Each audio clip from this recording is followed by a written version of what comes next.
Hello everyone, আশা করি তোমরা সকলে ভালো আছো। তোমাদের সকলকে স্বাগত জানাই ম্যাথ ডায়েরিতে।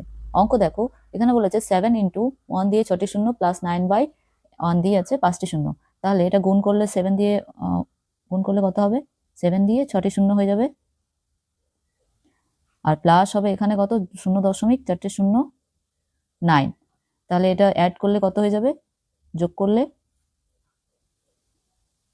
6টি শূন্য 0.409, এটা হচ্ছে অ্যান্সার। তাহলে অপশন নাম্বার ডি হচ্ছে অ্যান্সার।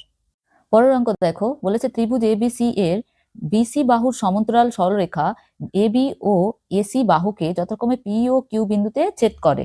এটা হচ্ছে এবিসি একটি ত্রিভুজ, তাহলে এবি বাহুকে পি বিন্দু আর এসি বাহুকে কিউ বিন্দুতে ছেদ করেছে। তারপর বলেছে যে এপি ইকুয়াল টু কিউসি, আর এবি এর দৈর্ঘ্য 12 একক এবং এ কিউ এর দৈর্ঘ্য 2 একক। তাহলে সি কিউ এর দৈর্ঘ্য কত একক?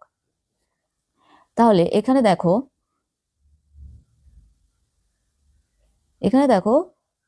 কত বলেছে এখানে? এ বি সমান সমান 12 একক আর এ কিউ সমান সমান 2 একক, আর বলেছে A P equal to QC. তাহলে A P equal to QC, তাহলে পিবি ইকুয়াল টু কত?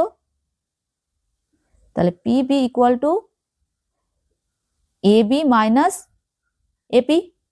তাহলে এ বি মাইনাস এপি, তাহলে এখানে 12 মাইনাস এপি হলো। এরপর দেখো দেখো যে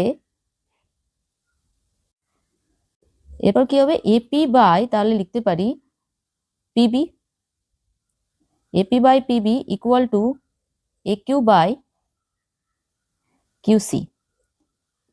তাহলে এখানে এপি হলো, আর এখানে পিবি সমান কি হবে? 12 মাইনাস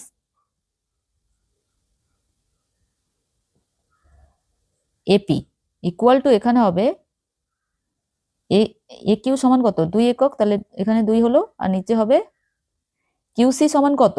কিউসি সমান এপি, তাহলে এটা এপি হলো। তাহলে এপি এর স্কোয়ার ইকুয়াল টু 24, তাহলে 24 মাইনাস 2 এপি। তাহলে একে আমরা লিখতে পারি, বা তাহলে এপি এর square plus 2 AP minus 24 equal to 0। এরপর এটা মেটালাম, তাহলে এখানে হবে কত? এপি এর square plus 6 AP minus 4 AP minus 24 equal to 0। তাহলে এখানে AP into AP plus 6 minus 4 into AP plus 6 equal to 0। তাহলে AP plus 6 into AP minus 4 equal to 0। তাহলে আমাদের অ্যান্সার কত আসছে? এখানে এখানে হচ্ছে এপি ইকুয়াল টু হচ্ছে তাহলে -6 আর +4, তাহলে equal to AP equal to কত হচ্ছে? +4 যদি ধরি, তাহলে এপি ইকুয়াল টু +4, তাহলে এক্ষেত্রে কি হবে? তাহলে এখানে আমি লিখতে পারি 4, তাহলে কিউসি সমান কি হয়ে গেল? 4 একক। তাহলে অপশন নাম্বার বি হচ্ছে অ্যান্সার। পরের অঙ্ক দেখো, বলেছে এ বি সি ডি বৃত্তস্থ চতুর্ভুজের এ বি বাহুকে এক্স বিন্দু পর্যন্ত বর্ধিত করা হলো। তাহলে এই যে এটি চতুর্ভুজ, বৃত্তস্থ চতুর্ভুজ, আর এ বি বাহুকে এক্স বিন্দু পর্যন্ত বর্ধিত করা হলো এটা। তারপর বলেছে কোণ এক্স বি সি এটা কত? 82 ডিগ্রি, এবং কোণ এডিবি কোণ এডিবি এটা হচ্ছে কত? 47 ডিগ্রি বা 47 ডিগ্রি হলে কোণ বিএসি এর মান নির্ণয় করো।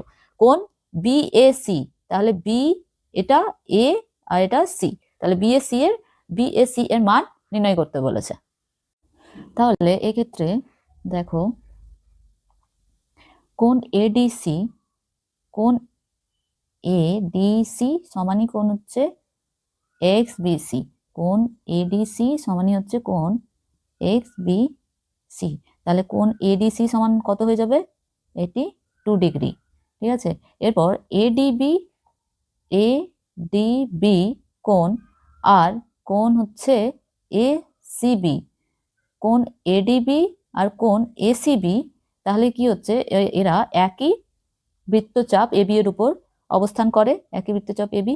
তাহলে এক্ষেত্রে কোণ এসিবি সমানই হচ্ছে কোণ এডিবি। তাহলে কোণ এসিবি সমান কত হয়ে যাবে? 47 ডিগ্রি, যেহেতু কোণ এডিবি হচ্ছে 47 ডিগ্রি। ঠিক আছে, এরপর দেখো কোণ এডিসি, এডিসি কোণটি কোথায় আছে? কোণ এডিবি, কোণ এডিবি এবং কোণ বিডিসি। কোণ এডিবি আর কোণ এডিসি কোণের সমষ্টি হচ্ছে কি? কোণ এডিসি। তাহলে কোণ এডিসি সমানই হচ্ছে কোণ এডিবি প্লাস কোণ বিডিসি। তাহলে 82 ডিগ্রি সমানই হচ্ছে 47 ডিগ্রি প্লাস কোণ বিডিসি। তাহলে কোণ বিডিসি সমানই হচ্ছে 82 degree minus 47 degree equal to 35 degree. আচ্ছা, বিসি এর উপর বিসি এর উপর অবস্থান করে কোন কোন কোন? কোণ বিএসি, কোণ বিএসি আর হচ্ছে কোণ বিডিসি। তাহলে কোণ বিএসি সমানই হচ্ছে কোণ বিডিসি। তাহলে কোণ বিএসি সমান সমান কত? 35 ডিগ্রি। আমাদের কি বার করতে বলেছে? কোণ বিএসি এর মান নির্ণয় করো। অপশন নাম্বার সি হচ্ছে অ্যান্সার।